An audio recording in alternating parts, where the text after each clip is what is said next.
Hello there, rad people. This is a new episode of Get Real with Kacey Kasem. For this episode, I chatted with Marvin Elequin from Dynasty Nerds, the Fantasy Footballers, and Yahoo. Marvin and I talked about so many topics including football on Saturdays, his support system, the biggest hurdle in putting out content, what he'd like to write about if he wasn't writing about fantasy football, not growing up in America but becoming a Packers fan, and much more. Please follow Marvin on Twitter at FF_MarvinE. Follow me on Twitter at TheKaceyKasem and the podcast at GetReal_pod. This podcast is a proud member of the DAP Network. This episode of Get Real with Kacey Kasem is brought to you by my rad patrons on Patreon. You can become a patron of the show at patreon.com/Kacey Kasem. A big thanks to everyone who listens to the podcast as well. Without you, I wouldn't have anybody to listen to this, so I really appreciate every single one of you. All right, now, with that out of the way, here's Marvin Elequin on Get Real with Kacey Kasem. One of these days, one of these days, my computer is going to work. But okay, we're going to go ahead and get started with this new episode. I mean, one of my favorite people in the space is a guy that we're going to be talking to tonight. And Marvin Elequin, say hi to the people out there. Hey, everyone. Thanks for having me, Kacey. I know you've had some awesome people on here, so I'm just excited to be here and have a good time here for the next hour. Excellent. I know you because we got on with the fantasy footballers at the same time, and we'll talk about that. But what I want to know first and foremost is how did you get started playing fantasy football in the first place? Yeah, I love that question. It goes back to, I think it's been over 10 years at this point, about 10 years actually. I started playing college football, fantasy football with people that I know from college. And they, before that I was somewhat of a football fan. It's a longer story. I didn't really grow up here in America, so football wasn't around my life when I was younger. And so when I really started to get into it was when I met my now wife. She's an avid Packers fan. Her whole family, they're all a bunch of Packers fans. So I've watched games like early on when we started dating and things like that, and things like that. You'd watch football games, but it wasn't really until I got to college when I met some friends who were really into fantasy football that they asked me to join a league, and I had no idea what I was doing. As a one quarterback league, I'm pretty sure I drafted Peyton Manning with my first pick, not knowing anything about late quarterback strategy and all that fun stuff.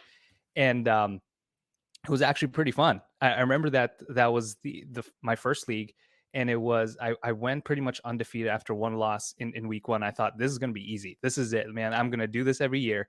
And boy, was I in for a rude awakening when not every season is that good. So it was my first season. It was super fun. Had a couple of fun players in there with like DeMarco Murray. I'm pretty sure as a Cowboys fan, you probably remember that really awesome season he had. Yeah. I think that was he was my pick that year. Jordy Nelson, a bunch of fun players. And, that really got me into it. And from there, it just kind of went into different formats, different leagues, and it's been fun ever since. Yeah, and you love to see somebody stumble across it like that with friends want you to play and it turns into something bigger. And so you said you didn't grow up here. You didn't grow up in the United States. So what is the childhood of Marvin look like? Like how did you what exactly was your life like when you were younger? Yeah. So I grew up in Austria. That's where I was, where I've lived most of my life. My parents moved there a long time ago, and I was essentially there for most of my life. And they were there for work. So that's where I went to grade school pretty much. That's where I graduated high school. And it was actually then I went to an American school, so I actually got a glimpse of what football was like because a lot of them were like teachers that were going abroad to teach, right? They graduated, they have their teaching degree, they wanted to teach abroad, and so a lot of them were football fans, and so I got a glimpse of that a little bit there. But yeah, for most of my life, I was actually surrounded by the American culture, all of that. So when I moved here mainly for school. Came here, already knew my now wife then. We were still dating at that time, and so when I moved here to be closer to her, when she moved back as well, it just kind of made sense to stay here for many reasons. She has family in the Midwest, and that's where I'm at here in Minnesota. Ever since, that's moving here was really what got me into football, but it wasn't really that big of a deal for me growing up. It was mostly like soccer and basketball that I was surrounded by. And did you play any sports when you were growing up?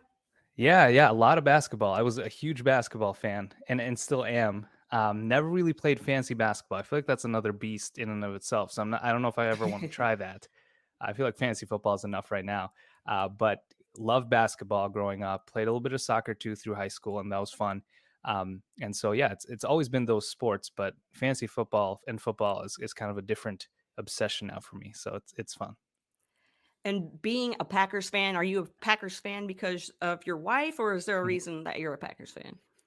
Mainly that, and it was around the time when they won the Super Bowl, the last time they won the Super Bowl. And so obviously when you get a taste of that and watching that, it's like, oh man, this is super fun. You're rooting for a team that's winning.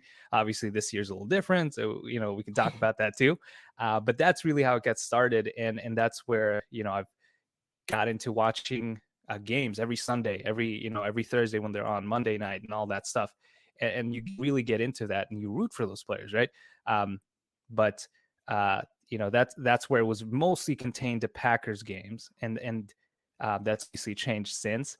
But it was a great intro to obviously watching them win the Super Bowl it's always fun. So that was a great start to my fandom. And you brought up all the days with football, and I know this is evergreen, so I don't know when people are listening to this, but it's Mhm. about to be time for Saturdays to also have football, Yeah, NFL football. Um, right. so, how do you have to adjust anything with how you go about playing fantasy football when they add in a Saturday game or games as well?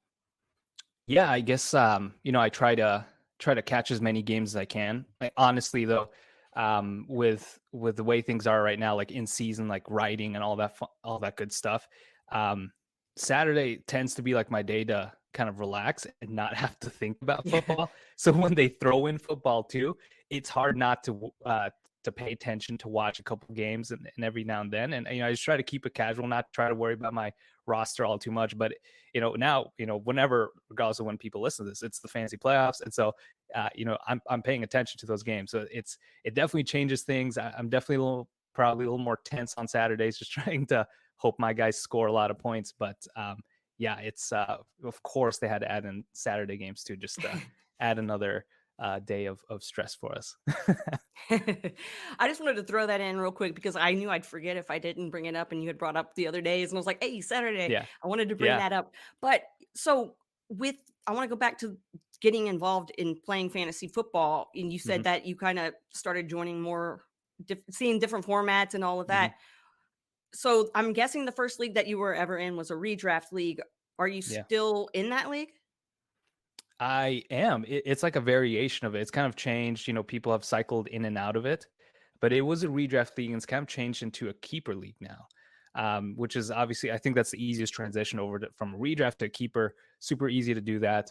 And yeah, a lot of the people that I was in the league then, and it's a smaller league, but a lot of them are still here and they're still, we're still doing it. We actually moved like to different states and things like that, but we're all still connected, and that's like obviously one of the best parts about fantasy football is like staying connected with people you don't really you might not have a conversation with otherwise, and other than in the league chat. And so it's a fun way to stay connected, and so we're still there, we're still going strong.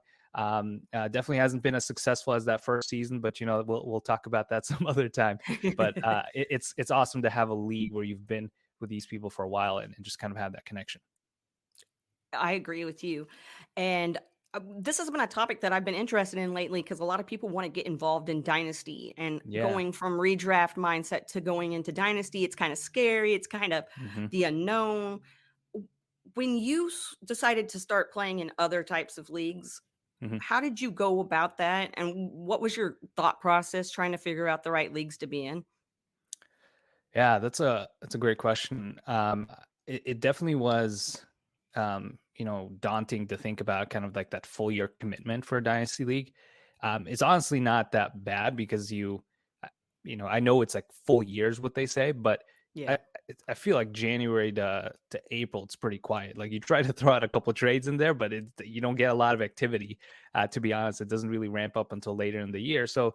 Um, what I try to do is I wanted to find a bunch of committed people to jump into a dynasty league. I didn't actually know a lot of people that wanted to do dynasty. I think at that point when I obviously listen to different podcasts and shows and things like that, I probably was a little more committed to fantasy football than some of the other people in my leagues. And so I wasn't sure who to reach out to, who would want to join a league with me. And that's where I found, I mean, you might relate to this, Foot Clan leagues. And this was like back when they started, it was a lot of it was on Patreon, and they had, like a different part of their website that was like a forum almost, and you could like post questions and leagues and things like that. And so I remember posting it out there, and this Dynasty league, this first Dynasty league, is actually still going right now. It's my longest Dynasty league that I'm in, and I think that's the most important part, is just finding people that you're committed to, and things with Dynasty, I think it's inevitable for people to cycle in and out, because you just find people that might not be as interested anymore. They want to move on and things like that. But if you can find a good group of 7 to 8 people that love fantasy football, Dynasty can be pretty fun, because you kind of keep track of records, things like that, and trades. It's always fun to look back at trades you've made and realize, like, why the heck did I ever do that? And 3 years later, you're like, oh my gosh, that was the worst trade ever. But that's the beauty of Dynasty, I think, is because of that continuity year after year. So being a part of fantasy football, playing it's one thing, putting out content is a whole different ballgame. When did you decide that you wanted to start putting out content, and how did you come across the idea of doing that in the first place?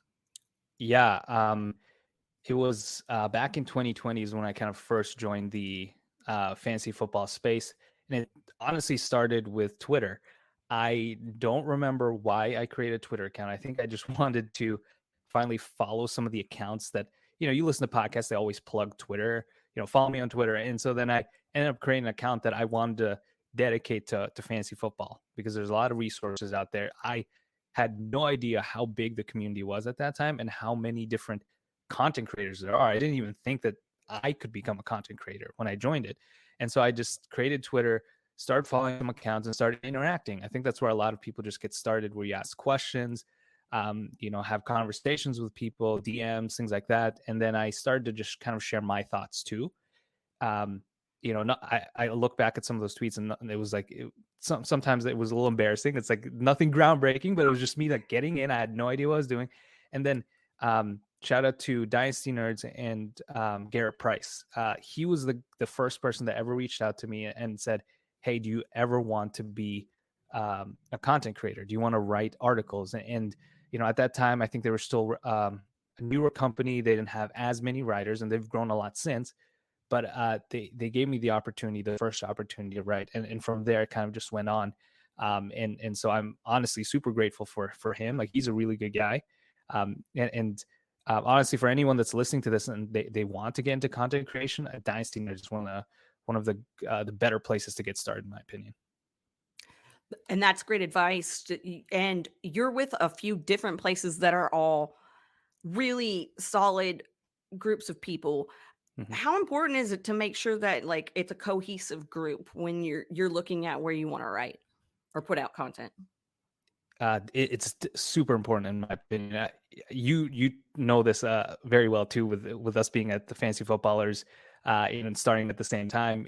It matters so much to be with a group that you can trust and that you can have conversations with, and because in the end, they're kind of the ones that are backing you, right? They're the ones that are supporting you. And if you have a good group of people that are willing to invest in you and teach you and kind of guide you through what I think is a pretty competitive industry, that's how you're in a great place. And fortunately, I've been surrounded by people, and I've had opportunities to have conversations with people that are like that. And that goes to Dynasty Nerds and a bunch of people on there. I could list a ton of them, and then the Fantasy Footballers. I mean, that's a great group in and of itself, and then some great guys at Yahoo as well. So it's been great, and I think that's honestly the toughest part, is to establish these connections. But once you have that and you can find people you can trust, it really makes things a lot easier. And you have like a great resume. Like, people listening right now that don't know who you are, I'm sure they've seen you around somewhere because you're all over the place. But if you don't know who you are, I mean, it's really cool to see you at all these different places. And how did you decide that you wanted to start putting content out at other places and not just in one spot? Yeah, I think that was the biggest mental hurdle for me, to be honest. Um, I'm sure we'll talk about this too, but the biggest hurdle for me was even starting at a second company, at a different website, right? And that was the Fantasy Footballers. I have always been a fan for them for the longest time, and um, at that time I was still writing at Dynasty Nerds, and it was honestly just like an article a month. To me, that was overwhelming. Like one article a month was a ton of work. What I felt like was a ton of work, and I could never imagine even doing like articles weekly. And I think it's just that mental hurdle that you have to get through, and trying to take that leap almost. And you'll get there. I think it takes time, it takes practice, but you'll eventually get there. And it was honestly around like August or July, and you maybe can relate to this. I heard the fantasy footballers were hiring through the podcast, and I thought, like, I don't think I'll ever get this. I have like 2 months of experience. I don't even know if I Yeah. should try. And it was actually my wife that pushed me to do it, because she said, like, you've been a fan of theirs for a long time. Like, that honestly would be a dream opportunity. And I said that to myself. I said, well, then why shouldn't I try it? And so I applied, didn't hear for a month, had no idea. I totally forgot I even applied. And I remember getting that DM from them. And they've kind of changed the way I think they invite people into their team and things like that. But I got a Twitter DM from them, and I was honestly like floored to see that come through with like their icons, and I'm like, Mhm. why would they write me? Like, this is super weird. And when I got that, I didn't even know, like, I was excited, but I wasn't sure if I should take it, because I was super nervous about taking on another opportunity. At that point, I hadn't even gone through a full season writing. Um, so I didn't know what to expect. I didn't know if I had the time. I don't know if I had the ability to write an article once a week. Um, but I gave it a shot, because and it goes back to joining people that you love to work for and believe in. That's how I felt about them. And so that's when I was like, okay, I got to take this. I got to give it a try. And so I did it. And, shout out to Kyle, who's always super supportive about all that kind of stuff, and guiding you Mhm. through writing articles. It made it easy. And I think it comes down to loving the people you work for, because if you enjoy writing for them or creating content for them, it's a lot easier, and it doesn't feel like a burden. And I think that's the biggest thing for me at that time. But having that great experience allowed me to continue to grow, and then go from there to different places. And I love you talking about the DM because when I got it, I was like, "Oh my god, Yeah. I can't work for the rest of the day. How am I supposed to, like how am I supposed to Yeah. do anything today? I'm shaking." Like, Right. what? So yeah, I totally that's super awesome that you went from finding a league through Foot Clan, and Hmm. sticking with that as where you were, doing was it Dynasty for the first time, right? Yeah, So exactly. it's really cool how it came like kind of full circle where now you're like the guy over there that does like super awesome Dynasty content. Tell me, how is it putting out Dynasty content? I've never really put out any kind of Dynasty content. So how is that different in your mind from Mhm. putting out redraft content? How about that? Yeah. It's I think it in some ways, I think it's easier. And maybe I'm sure people listening to this may have done both as well, and they might have a different experience. But I think it's easier to write Dynasty content, because you're not necessarily always recapping the previous week and trying to forecast this next week. You're kind of looking ahead beyond that too, and where you can kind of have like, instead of just projecting one week, you can kind of project out like their next couple of years, and you can look at different, things like contracts, who's going to be on the roster next year. Are they going to be a free agent? Things like that. It's a little easier because you can kind of pick and choose who you want to write about, because almost anyone has dynasty value. If you think about it, anyone can increase in dynasty value or decline in dynasty value, but you can't necessarily say that about redraft. Like, for example, like Sky Moore, for example, the rookie for the Chiefs. He doesn't have a lot of redraft value right now. Some people might hype him up and things like that. But I don't know how realistic it is for him to really break out in the last couple of weeks. And I realize comment could backfire when people listen to this and he has like a breakout game or something. But that's, that could be an example where he doesn't do much this year and you don't have to write as much about him. But in Dynasty, you can really project out and say like, okay, this and this could happen. And you could write paragraphs about it. It flows a little easier, where I struggle with redraft content sometimes because it's so much more about like in the moment. Look at this matchup, look at this. With Dynasty, you can really expand it in so many different directions. And prior to writing, had you ever done any sort of writing before or put Mhm. out any kind of content before you jumped into the fantasy football space? I did not. No, no, no. I honestly never viewed myself as a writer. I remember, writing papers back in school and things like that, and in college a little bit, but it's a little different, and I think it's a little more casual. So I think that's something, people that want to write have to just remember as well. You're not necessarily writing papers, so it's not as formal. You can honestly share your voice as well, and I think that's something I've had to learn too over the time. And it was definitely practice. Like it took a while. Even now, I'll be honest with you, I struggle to sometimes write paragraphs. Like when I'm writing about a player, I look at it, try to write something down, and like an hour later, I've only written a paragraph. Like that's legitimately happened so many times that writing articles can be a struggle, but it gets better as you practice. And I remember that was the hurdle and the struggle I had early on with Dynasty Nerds, and it just gets better as you continue to write. So I definitely had zero experience. I've done some writing back, years and years ago, but then it kind of just, started to jog my memory, and it got better and a lot faster as I, started to write for the Fantasy Footballers, because it was a weekly thing. I actually had pressure to write it every week. So it definitely got better from there. And I get that practice does make perfect. Is that the same Yeah. for going on podcast as well? Or what is Yeah. your thought process when you first started going on podcast? How did you go into that? Yeah. I love that question. I honestly get super nervous jumping on podcasts. Full transparency. It doesn't come naturally to me to be on a mic, to be on a camera, things like that. I think for other people, they just like pop when they're on like camera. Like it's so easy for them. And I remember I was even did this for Dynasty Nerds. I did some video content for them. And that was like one of the most difficult things I had to do, because I wasn't as natural on the mic. Like I would literally record videos and I would listen to it and I'd be like, oh, this is terrible. Like I need to re-record this again and again. And I think that's like part of me is just being like a slight perfectionist, wanting to get it right every time. And it was tough. Like it honestly was to a point where I just stressed myself out. It kind of ruined my day sometimes trying to do that. And it got to a point where I just had to practice and practice. And you kind of find ways that to make things easier. I think it's honestly easier to be on a podcast than it is to record solo videos, but that's where you have to just try these things and find out like what makes things easier.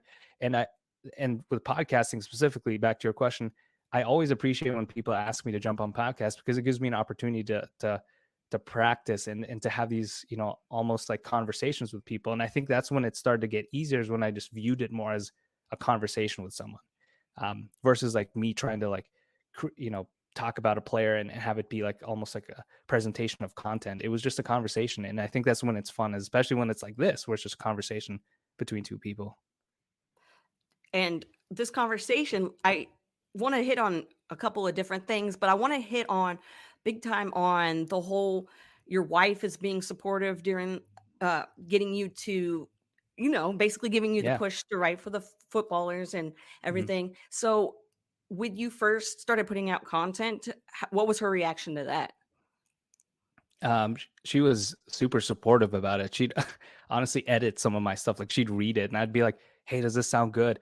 I'd read her stuff, and she loves football. She watches it every Sunday, but obviously like writing content is completely different. But she was patient enough to actually like listen through that time when I would just like read her paragraphs and say like, does this sound good? Should I change this? Things like that. And so she was honestly super supportive about it.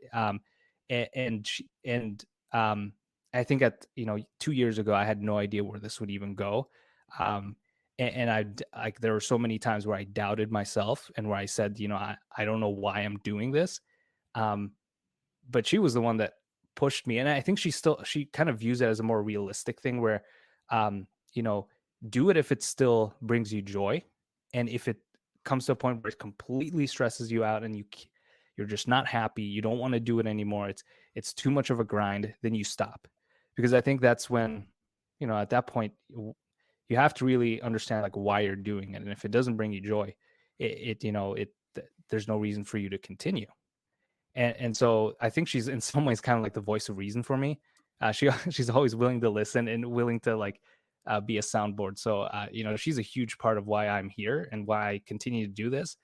And honestly, without her, I probably would have quit a year ago or a year and a half ago when things were stressful. So yeah, it's that's me rambling, but honestly, I'm super Oh. appreciative for her, and I hope she knows that. Oh, I'm sure she does. I mean, no joke. I'm sure she does. You you were talking about, you know, if it doesn't become fun, if it's too much of a grind, then you can quit. Yeah. How do you keep yourself grounded and kind of, chill out a little bit when you've got so much going on? Yeah, so kind of my schedule, especially during the season, as I try to set boundaries of when I write content and when I take breaks. Also, like speaking of breaks, I think it's super healthy to just like take breaks between, when you're writing articles. If you can't get it done, it's fine to take a break. Sometimes that's what helps me kind of refresh my mind. Go on a walk with my dog or something, come back and have lunch or something, and then you can kind of come back with a fresh mind. But I at least during the season, I try to write early on in the week because that's when the games just ended. You have things to write about, but then I really try to um, take a break Thursday and Friday, and to some extent even Saturdays, where I'm for people that follow me on Twitter, I don't post as much on those days. Like I might post something in the morning, share something, but that's it. And then I don't go back on Twitter honestly for the rest of the day because I just first of all, like I stop work in between there, but then at the same time I kind of use Saturday as my time to kind of recharge because I know it's going back to back to watching football, talking about football after Sunday. So that gives me an opportunity to kind of just go, take a break, just refresh my mind before things get stressful again. Yeah, breaks are important. And yeah, I was going to ask you if when you get creative, you get writer's block or you can't. Yeah. So it's really good to know that getting a clear mind, getting out and walking your dog. What kind of dog do you have? I have a collie. Oh, If you okay. think about Lassie, Hmm. this one, it's a tricolor, so it's more black and white than the traditional like blonde hair one. And so yeah, he's 2.5 years old and keeps me busy, which is super fun. So keeps me sane, to be honest. Like There you go. it's good to just have breaks and hang out with with my wife and my dog and then just do things. And so yeah, it's great. Do you have any sort of like productivity hacks or tricks for people that want to get involved with putting out content? That's something maybe you were doing that was you tweaked it over the years and now you've got it pretty perfected and you wish somebody would have told you it a long time ago? That's a great question. um I think it what's helped me a ton is to break, let's I think about writing articles because I think that's what I do for the most part when it comes to writing content. I right now what I do is I try to break it up and not try to do everything in one sitting. And when I sit down, like, I might not always finish the article. That wasn't always the case when I first started. I remember when I first started writing articles for Dynasty Nerds, I would sit down at, let's say 7 p.m., right? Got done with work, had dinner. I'm sitting down and you write this article. I would sometimes sit there and be on my computer, in front of my computer, which um, is, I don't know if it's healthy to be on a computer for that long when I finish this whole sentence, but I'd be on there until like maybe 2 or 3 writing straight. And sometimes I wouldn't even be done with my article, but in my mind, I always told myself like, I got to get this done. Like, this is how I'm going to feel productive. I have to get this done right now. And that's kind of changed over the years where what I do now is, usually, Sundays at the Sunday night football around that time when I'm watching it, I kind of sit down, and especially for when I start writing the dynasty report for the fantasy footballers, I start to list out players that I want to highlight, things that, players that pop, players that broke out, things like that. And I write it down on a list. And then I kind of think about different things I want to highlight about them. I'm not necessarily writing it down. I'm just like writing different like tidbits about each player, the players I want to highlight. Usually it's like 4 to 6 guys, and then different facts I want to look into. And it helped in doing that, because I wasn't necessarily trying to put together like cohesive sentences. And I think that's where I struggle, not being a natural writer. Making it a sentence that actually sounds good takes so long. And I'm sure you get this. Oh, And so yeah. that's where I struggle the most. And so that's why it helped when I just said, okay, I want to write about Stephon Diggs. And then I'd list out things like, okay, what did he do this past week? How was his production over the last couple of years, things like that. Like those are just bullet points I would write down. And then I'd maybe talk about like, okay, I want to look at his contract situation for dynasty purposes, whatever it is. I'd write those bullet points, but I wouldn't necessarily write them into sentences. So then when I would sit there, Monday night, I'm trying the articles, I kind of already know what I need to do. And it comes a lot faster versus if I were just to sit down and try to grind a paragraph or two about Stephon Diggs, it honestly take longer. And so that's where breaking it up and back to your point of taking breaks, it is super healthy, because it just doesn't overwhelm your mind, which I think that's the biggest struggle for me, is to push through when I'm sometimes tired late at night. And, that's when you're feeling that way, it's probably, time to take a break too, and just say, okay, I'm done for the day, and we'll continue tomorrow.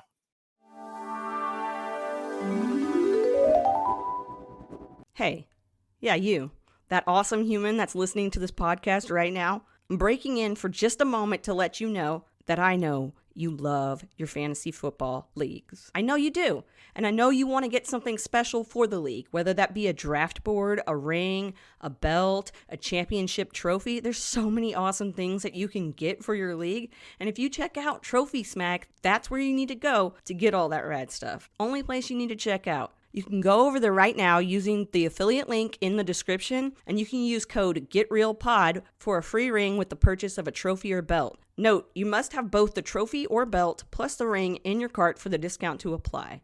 All right, now you can get back to listening to this episode. Yeah, the grind culture used to be cool, and now it's kind of like, it's cool, yeah. But like at the same time, like relaxation's nice too every now and for then, sure. and getting your head out of whatever's going on. I stopped writing because I was like, I'm very good at getting my point across through talking, and here I am tripping over every question I try to ask. So I'm like, maybe not. You're doing an awesome job. Seriously, this is great. Okay, well, there's my little pep talk in the middle of this episode, so we're back on track. Yeah. So watching football and writing things down, taking notes, and what players you want to talk about is important for putting out your dynasty content. You put out the fantasy football dynasty report with the fantasy footballers. Can you let everybody that's listening know exactly what kind of content you put out with that article series? Yeah, definitely. So it's a dynasty focused article where I basically highlight 4 players. So one of the segments is the dynasty stock report, which is 4 players that I highlight that are kind of trending up or down from a dynasty perspective, guys who, might be doing well, and they're kind of, a lot of times rookies breaking out, things like that. And so I highlight those guys and kind of give my thoughts on where I think they could be for the next, year or two going forward. And then I did recently add a couple of other segments where I take a look at just rookie production specifically, because that's one of the biggest parts about Dynasty is you draft all these rookies. You're super excited about them. They don't always pan out. That's for sure. But it's good to have, like, in my opinion, it helps me even to just like track all of them. And so I kind of have this like little stat dashboard where people can just go look and say, okay, how is this rookie doing, and which of these rookies are the most productive, and it kind of help you also figure out like who might be on the verge of breaking out. So I highlight that. And then the last thing that's on there is a prospect watch list, where I highlight at least one incoming prospect. So it might not necessarily be 2023, it could also be 24, or in some rare cases 25. So I try to kind of give like a total view of what dynasty players might care about, and hopefully giving them an idea of who should I invest in, what are my picks worth, and I build that, dynasty for many years. Do you watch college football? Yeah, I do. That's the thing. It's like it's on Yeah, Saturdays too. So I right? try to, That's for the right. most part. So I try to watch as much as I can, especially like in the mornings, like the morning games, where I'm able to tune in, and my day hasn't really fully started. So I try to catch those as much as I can. Um, and for the most part, though, it ends up just being more like player analysis going forward, where I try to dig into specific players. So I don't always watch full games for every, like, there are some people out there that do this, and, you know, a lot of respect, a ton of respect for those people, the Debbie community out there that do that. That's not me. So that's why I Yeah. try to keep it dynasty focused, where I just dig into players specifically. And sometimes I may not have even watched a game of a player, like their last game, but then like when I'm writing the dynasty report, that's why I look back at it and like try to find, film on them, or try to dig into what they did over the last couple of weeks. And so but yeah, if you're doing Devi, huge respect, because that's a Yeah, ton right? of another world you have to dig into. Yeah. Man, yeah. More power to you guys for real and Right. gals. And I Yeah. mean, it's crazy how many different types of fantasy football there is and how many different types of Hmm. players there are and Hmm. how people's mindsets go. So, what is your favorite format to play in and or maybe settings and rules that you really like to be a part of Yeah. your league? I think it's got to be Dynasty for me. I guess a lot of my content is Dynasty related, so I love digging into prospects and kind of, draft season, which is coming up here in like a few months, which is crazy. I love doing that, and so that's why I think Dynasty is one of my favorite formats, because there's kind of that continuity. I think I still play in like keeper and redraft leagues, which are super fun too, because it kind of changes things up. The best part about those formats, honestly, is that you can invest in players that you usually wouldn't have in Dynasty. Like, for example, this year was one of the first years I've actually had Jonathan Taylor on the team. Never had him in Dynasty, which is super sad. But was able to invest in him this year, which of course he gets injured, and that's like a whole different story. But that's, I try to keep a variety of each one. But Dynasty is my favorite, and mainly because of that Foot Clan league that I first started, that's still around, and I have a couple of those. So it's just the fact that you can continue to do this for many years with the same people, which is honestly super fun. It's so fun, so fun. Another fun thing is that recently in the 2022 is what year this is right now, but Yeah, yes, yeah. 2022, and some exciting things happened with you, including getting on with Yahoo. So, Mhm. how did that process go about, and what exactly do you do with your work over at Yahoo? Yeah, yeah, definitely just started this year, and I've kind of had conversations with Matt Harmon in the past, and it wasn't anything too anything too substantial. Like we weren't like chatting every week and anything like that, but I've had conversations. Besties. Yeah, exactly. I just had conversations with them back when I first started. They invited me on for like a community segment, um, where we've had so many people from the industry on there, where they just jump on for 5 minutes on their Sunday show, and I did that back in 2020. And they've kind of kept track of my work, and I've always known that they sometimes hire writers and things like that. And so in the summer, I came in contact with one of their content manager, and they mentioned like, hey, there's a couple of opportunities here. Um, would you want to apply for it, or give it a try? And again, this kind of goes back in 2020, when like had to take that leap of saying, okay, I'm gonna write now an article every week with the fantasy footballers, which before that I was only doing like one or two every couple months, things like that. This was another leap for me, where I wasn't sure if I wanted to do it, Mhm. because it would be another article to write. I and this is like one of my things, where I love routine and finding that rhythm of things. And with the fantasy footballers, I found that, where it was, you got that one article a week. In the off season, it's a little slower. You got a little more time to do things and freedom to do what you want, and then you're back into the season. And so I did that for 2 seasons, and that was great. And so adding Yahoo was another hurdle to overcome. But I- I've, it goes back to trying to figure out what I'm going to do with this opportunity, with these opportunities. Like, I honestly don't know what this is going to look like a year from now, but I kind of thought that I almost had to give it a try with Yahoo, even though I didn't necessarily know if I would get it, if they would even want me on their team, but I applied anyways, and it worked out, and they were super supportive about it too. And so credit to Yahoo, because they said, give it a try. We'd love to have you on, but if you feel super stressed and you're overwhelmed within the first couple of weeks, we can stop. You don't have to do this anymore. And I don't know if a lot of content managers and companies out there would do that. And so Yeah. I really appreciate that they did that for me. And so I gave it a try for the first month or so. It was definitely stressful, but I kind of once again got into that rhythm. You kind of get used to it, and it's still stressful.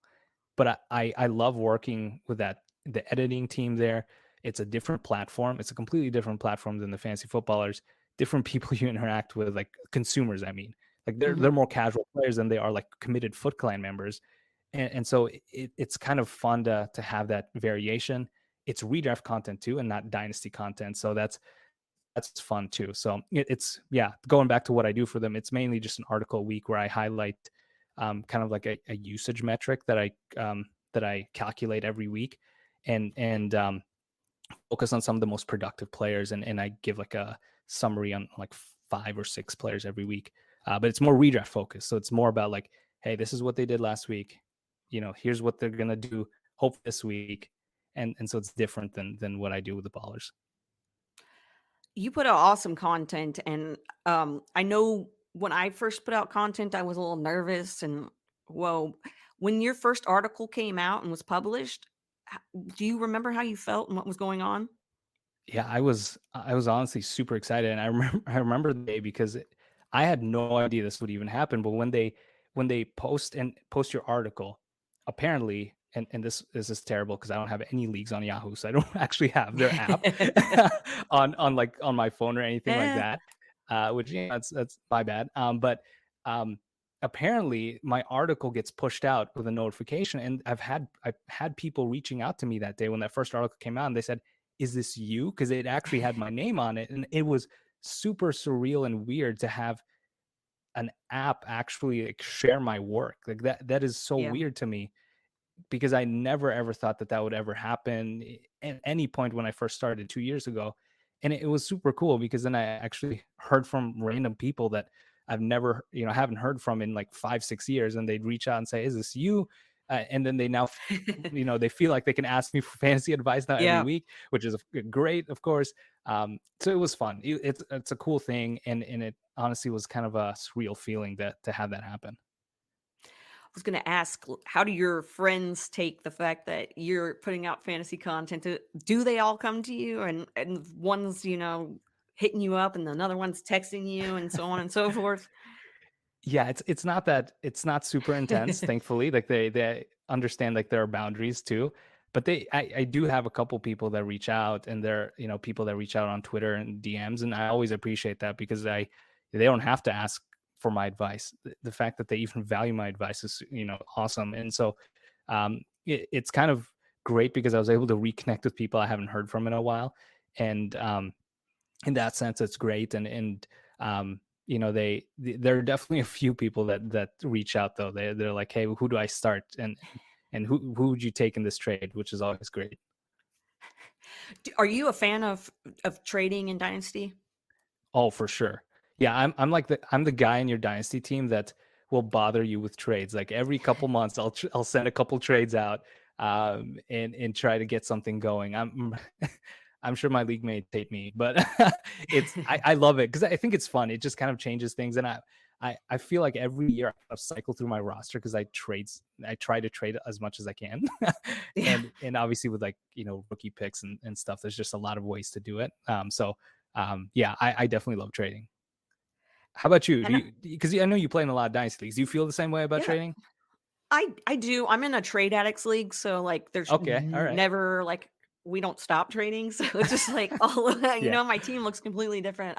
yeah. No, I do. I like the art of trading. I like trying to, like, Mhm, figure out what people like and what they don't like and what I can offer in the future and so on and so forth.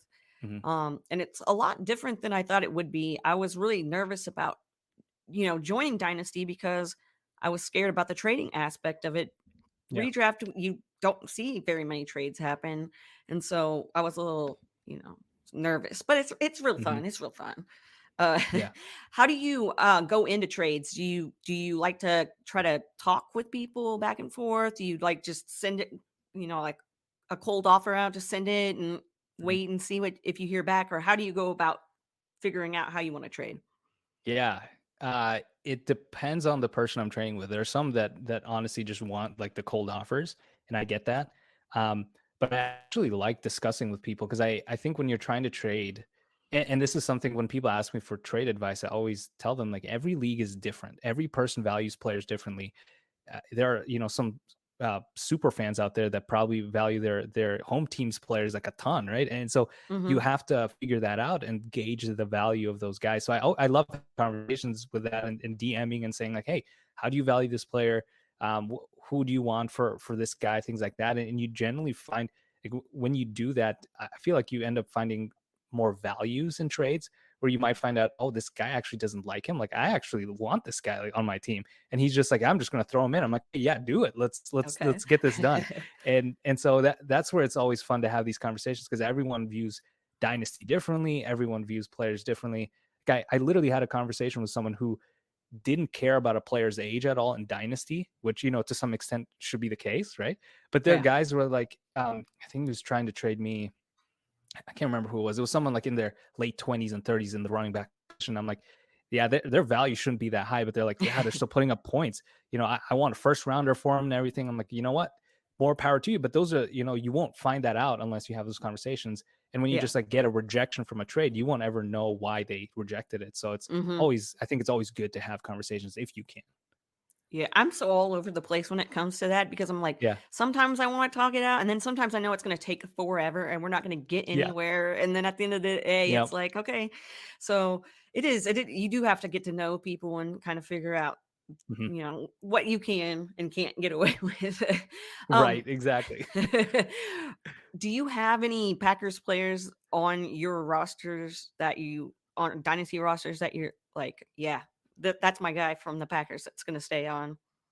Yeah, I mean, for the longest time was Devontae Adams. Yeah. I had him in a ton of leagues, and Dun, I dun. actually Yeah. I made the mistake of trading him away in a lot of leagues Uh, this year because I'm like, okay, he's getting older, he's going to a new team, it's not going to work out, and obviously he's what is he like a top 5 wide receiver again? So that's on me for making that move. But now I think a lot of it is on Aaron Jones. I have a few Aaron yeah. Jones shares out Okay. there, and he's having a solid year. But I kind of also know like he's kind of on the tail end of his career, so it's kind of Yeah. sad to see. But I've had him in one of my I actually had him since that kind of that rookie year, and I think that's why it's so fun is because you don't always start him right away. And I remember like there Mhm. was all these frustrations about why aren't they giving him more touches? Why isn't he being used? Why is Jamal Williams always in there taking the goal line carries? And then now we're seeing him kind of become the guy, and he's been for the a couple years now, for several years. So it's kind of fun that way. Yeah, and that's the beauty of Dynasty is, yeah, Yeah. you might not get to start him or feel like, but give him a little bit of time. The young guys, yeah, give him. And Yeah. I have CD Lamb on a couple of my Dynasty There you rosters. go. I'm like, Yeah. there we go, I got him, and I'm holding on. Sorry. Um, Yeah. so 2020 was a tricky year for a lot of people because I mean we had a pandemic that's Hmm. come rolled in and Yeah. all this stuff. So, how was putting out content when there's a global pandemic going on? Like, did you have to kind of change the way you're putting out content?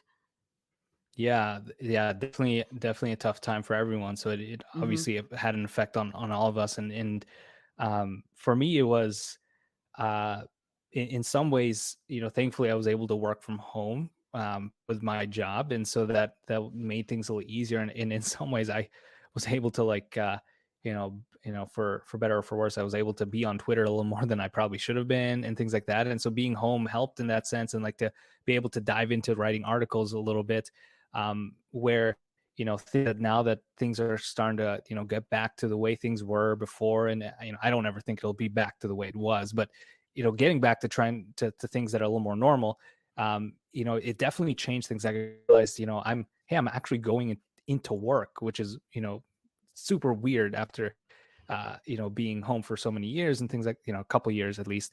And then it kind of changes your schedule because I, I think during the pandemic, the toughest part was, I'm sure many people feel this way if you work from home, being in front of this computer right now for work and then Mm-hmm. being back here to write for an Mm-hmm. article was super tough because I couldn't ever kind of break up my day, where I was so tired from work and then I'd have to come back here and write an article for a couple of hours.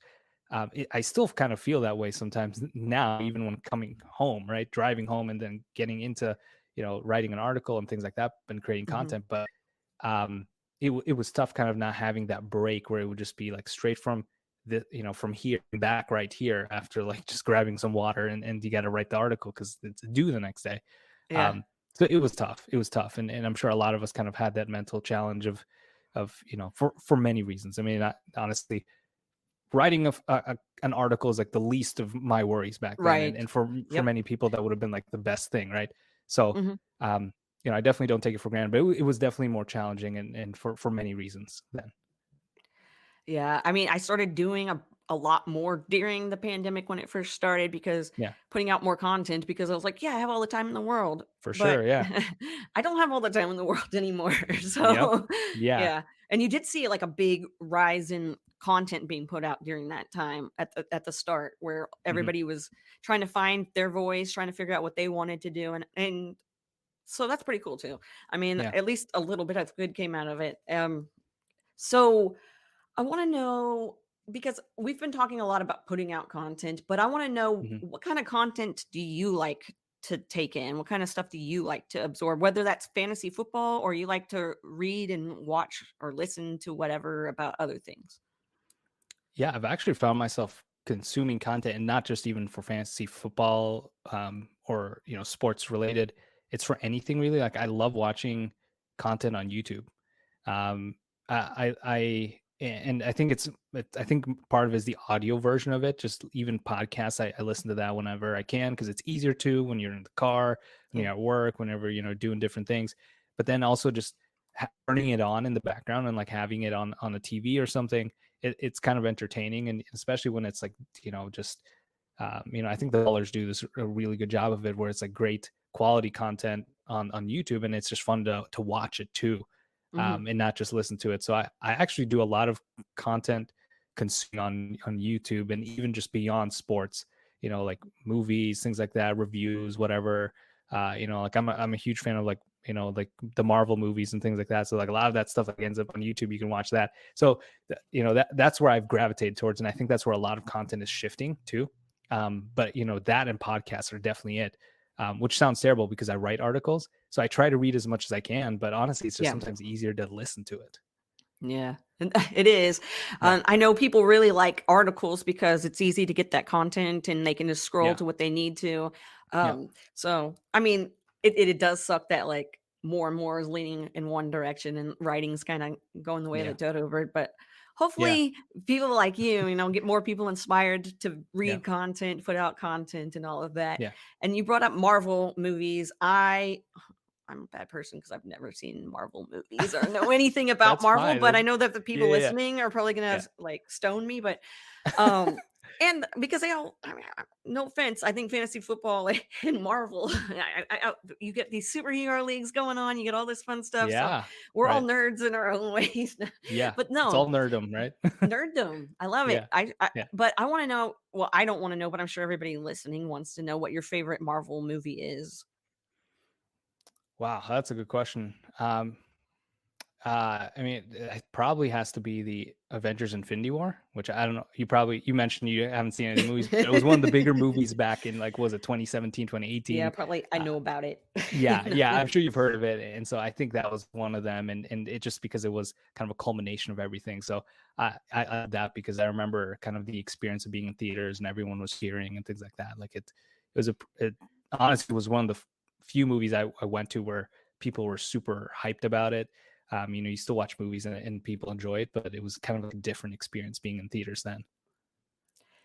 I think my thing with never have watched one is I'm just not a big movie watcher anyway. And Yeah. nowadays, I really am not. Yeah. I just don't have time or whatever. I want to watch Yeah. a 20-minute TV show or listen to a 30-minute podcast or something. Yep. So, uh, Yeah, I get that. I get that. one Yeah. day, but I've never even seen the Harry Potter movies either. People give me a hard time for that as well. So I'm just like, whatever.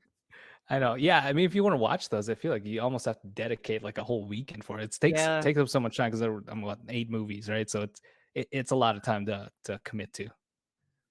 It'll be alright. If we could binge watch Stranger Things or whatever, we could, Hey, spend yeah, your whole that's a good weekend just one. doing Yeah. that. So, like, why not? Right.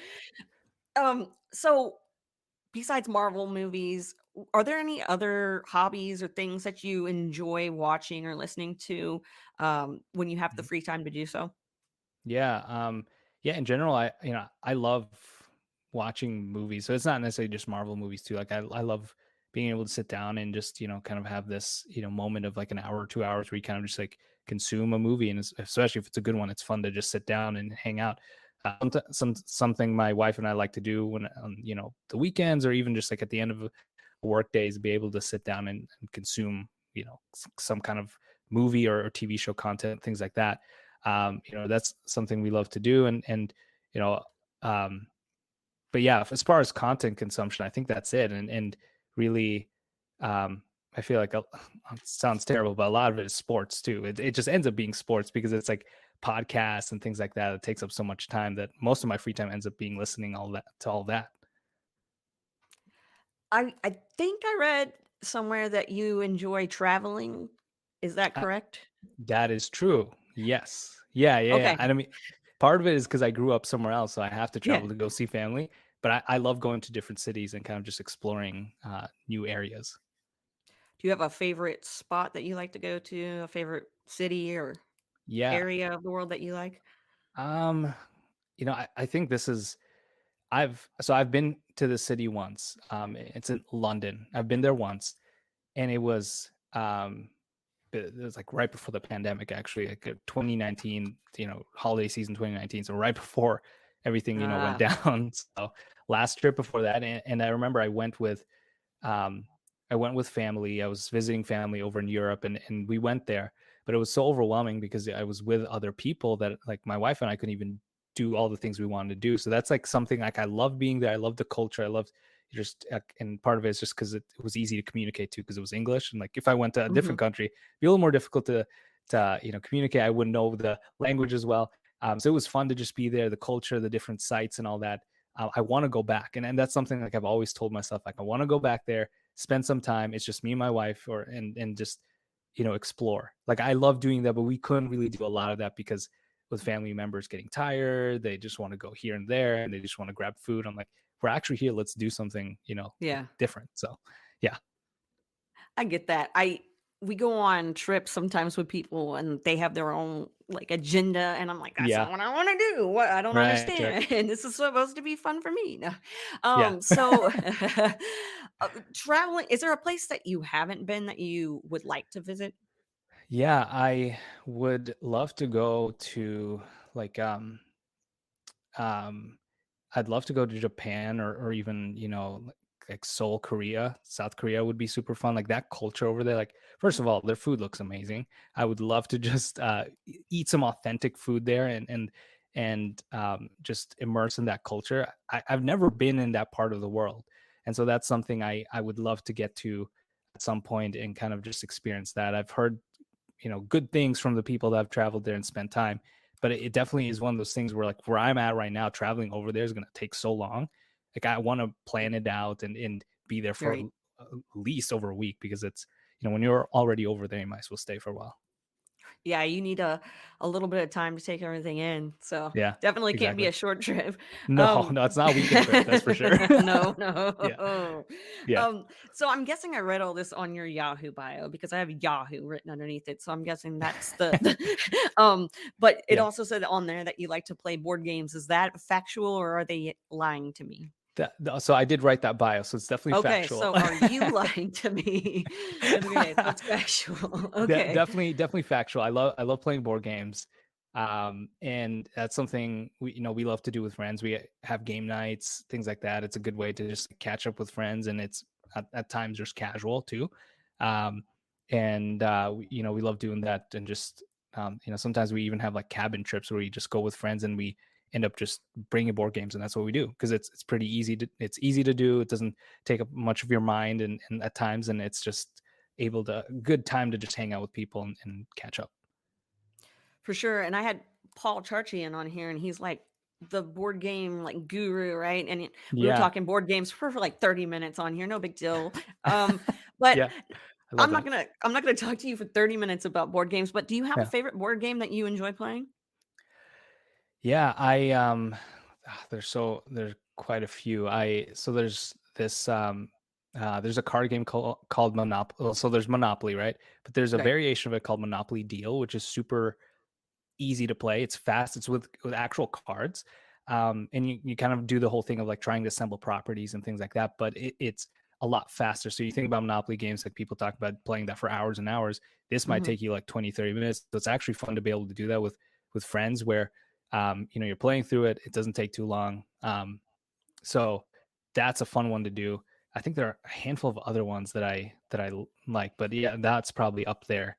Um, Especially, I like the games that don't take as long. Every now and then, those are fun. But when you have like just an evening with people to hang out, you don't want to take like a whole 2 3 hours of just like playing one board game too. So And you brought up, your job that you have during the day before you come mhm. in and put out your fantasy content. Yeah. What do you do in the daytime when you're working? Yeah, so I work in finance for Best Buy. So everyone knows Best Buy. They're based here in the Twin Cities here in Minnesota. So their headquarters is here, and so I work in the finance department for them, an analyst. So that's what I end up doing. And I talked a little bit about just spending time in front of a computer. That's pretty much what I do. So it ends up being like a lot of like analysis, numbers, forecasting, things like that for their finance team. Um, it's very much like a 9 to 5 job, which has its benefits, but at the same time, it that's where I mentioned like it can be so draining to do that and not have this like flexible schedule and then come home and you have to be on the computer again to write. Right. But I appreciate it. Obviously, it's I obviously enjoy it to some extent. Otherwise, I wouldn't be doing it. But it's definitely fun too. And I'm also kind of a fan of tech, anyways, and so Yeah, I being able was to dive into that is cool.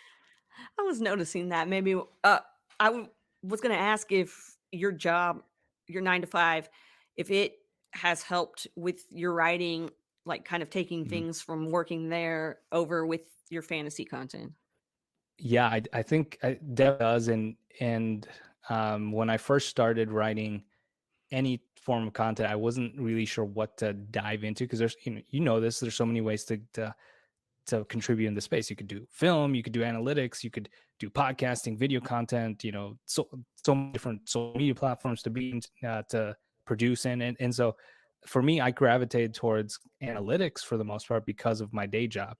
I kind of have to do a lot of that stuff throughout the day. And so it kind of was a natural transition. It wasn't the first thing I tried. I tried to dabble in a little bit of film, but I was like, to make it easier on myself, why not just do what comes more natural and what makes sense to me? And I know it's not for everyone, and everyone kind of views it differently, but that definitely helped just kind of having that background a little bit because you kind of think about finance and like fantasy value, right? Like it's a number. Like there are ways to kind of quantify the value of a player, and so that kind of helped in transitioning into that, especially early on. It's awesome, yeah, it's really cool to see how a lot of people take their regular, I call them boring jobs because I have a boring job, but their regular jobs and kinda use Yeah. tips and tricks from there and kind of intertwine things, so it's real cool to see that. And what else is really cool is the fact that you have all this amazing content for people to read, and you're all over the place, and it's crazy to me that I'm even talking to you right now because you got so much on your plate, and the fact that you even made some time to come on. I'm trying to Oh my think of gosh, yeah. all the stuff I can say to you and ask you right now while I have you here so that, just don't wanna forget anything, but really, I wanted to know more about the putting out content side of things. I know we're talking more about, like, what do you like to do for fun? But really with the content, I know the content is fun. And Mhm. when you are in front of a camera or you're on a brand new show or Mhm. anything like that, and I know you said that, podcasting wasn't really, it wasn't, you were writing, so guesting on Exactly. podcasts is a little. So when you do go into that, how do you prepare for it? Do you just go into it blindly, or how does it work? Yeah. So going back to being super nervous in front of jumping on a podcast, um, I always try to prepare as much as I can beforehand. So I'm one of those people that has like notes on the side. So I'd have something like on this side, and then like you're focusing on the people you're talking to. So I definitely do that as much as I can. So when, especially when it's like a podcast where you're recapping weeks and forecasting things like that, like I have blurbs and different facts of players. I almost have to do that because otherwise I'd stumble over my words a ton and I would completely lose my train of thought, which it just, that'd be terrible. And um, that's where it comes back to, some people, it just comes so naturally. Like they could literally talk about players so smoothly. And, that's a skill in and of itself that I Hmm. just don't have. And when, people that can just do that and they like retain some of these facts and things like that so easily, I'm not like that. So I try to write as much as I can, blurbs on the side that I can refer to. And so, part of that is it was awesome kind of jumping on this podcast where I could just kind of be myself and not have to have all these It's facts about everybody's little, players. come, Exactly. come, be on the show and just Yeah. kind of relax and not have to worry about that. Yeah. So, and go So, back to what you said. It honestly, like it was so easy to find time for this because I appreciate what you do. And so being on here is honestly, it's my pleasure, even though you're saying like it's, talking to me, like honestly, it goes both ways. So I appreciate that. And no, this is a podcast about you. Stop giving me compliments. I said that. Did I say that to what Seth a couple episodes ago? I was like, listen. So anyway, enough about me, more about you. Okay, yeah. we're gonna focus more on the writing aspect because Yeah. you are. I'm. You are a very, very awesome writer. Like I really like reading your content because you come off as an intelligent, you are an intelligent guy, but the article comes off like you're not trying to dumb down too much for people, because Mhm. sometimes you see that and you're like, really, that's your sleeper? And it's like, Yeah. Yeah. they're over here trying to sell me on Patrick Mahomes or whatever. Like, I don't need that. I need somebody to Yes. give me more information. When you Right. go into putting out the content for people, how do you balance putting out content for like your master dynasty Mhm. gurus and the normal guy who's like me and everybody else who's just out here trying to have fun and we're not like overthinking things? Yeah, whenever I try to put together content, I always try to keep it as, not too simple. I try to put as many, facts as I can, but um, and this kind of goes back to what I said. Like I run through my wife sometimes. Like I read things to her, and I say like, "Hey, does this like when you read this, like, are you overwhelmed? Like, is this too much?" And it helps to have that sounding board. And what I do sometimes is I read through the paragraphs that I write again, and this is probably why it sometimes takes me longer than it should to write articles because I read it again and try to see like does it flow, does the story make sense, like it to me it always has to be like when you're writing about a player, like it shouldn't just be like listing a bunch of facts because when you do that anyone could technically do that, but I want to make sure like what I'm saying, like there is a purpose to it. So when you're talking about like CD Lamb having an awesome year, right? He kind of had a little bit of, quiet like middle of the season doubt. Now he's back, crushing it. And so what can you say about him that kind of leads into like a dynasty story of like Dak is going to be there for many years. He's the number one wide receiver. What happens if they, like all those things, like I try to make it into more of a story, um, where it's like what's happening now, how does that affect next year, and just that's more dynasty, but kind of like having that flow train of thought like flow together where it's not just copy as it is. And that sometimes is the biggest struggle, is to make sure it's not just like let's throw a bunch of facts into this article and like have people read it, because um a lot of times that can, to your point, like a lot of the casual readers, they might get overwhelmed. They're like, what the heck is all of this? Like, this doesn't make sense. Right. um but Doesn't you make put it sense in a to me. sense where right. And I'm so when like, you put it what? into like a form of like, hey, you need a like these facts kind of tell us that he's on the field a ton, or he's getting open a lot, and or he's very efficient even though he's getting like 30 snaps a game or 20 snaps. Like those are things like the numbers tell a story, and to be able to tell that, I think, is the toughest part. But I try my best to do it, and it is. I know it's not always. It doesn't. I'm sure it doesn't always come across as smoothly, but I at least try to do that as best as I can. No, I like it. I like the numbers telling the story. That's nice. So I know I've been jumping all over the place, but that's just how my brain works. I just jump No, you're all over good. the place. You're good. Before we go, I just wanted to ask you, is there anything else that you would write about maybe in the future that's not just fantasy football? Is there any other topics that you've ever thought about writing about? I love that question. I think it would have to be movie content.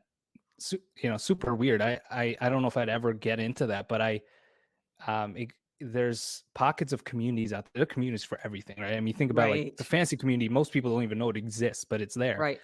There's a community out there of like people that love watching movies, that love, Marvel movies, Harry Potter movies, whatever it might be. And so I've, seeing people write about stuff like that, it's fun because it's another thing that brings me joy. And it always comes back to that. So if I had to find something, it probably would be that. Honestly, not sure if I'd ever have time or if I'd ever find an opportunity to do that, but it would be super fun to dive into that. Maybe we can get you to put an article or two out just to test the waters, see what people if people Yeah, hey, that's you kind know? of how the fantasy football thing got started, right? So that's Yeah, you how never I think know. most people get started. You just throw it out there and hope someone finds it. Well, I hope you don't ever have time to do that because I really enjoy your fantasy football content, and I would I hate appreciate for that. anything to take away from that. Can you go ahead, Marvin, one more time before we say goodbye? I want you to go ahead and just tell everybody where that they can find you and also plug your stuff. Yeah, thanks for having me again. So much. This has been great. But people can find me on Twitter at ff_Marvin E. Anything I do ends up on there, anyways. And you'll find, at least for the rest of the season, have weekly articles that come out on Wednesdays for the Dynasty report. That's on the fantasy footballers, and then my usage and efficiency article that comes out on Thursday. That's more of a redraft article that's on Yahoo Fantasy. So that's pretty much it for now. And then there's going to be some off-season content probably coming up, but I'm not going to worry about that because that's still months away and I need a break. So we'll figure that out then. Love it, love it. All right, everybody, go make sure you're checking out Marvin's content and following him on Twitter, and make sure you just tell me that you listen to the podcast. Tell Marvin you listen to the podcast so we know that you really care. And make sure you come back next week or whenever for another episode of Get Real with Kacey Kasem. Make sure you stay rad.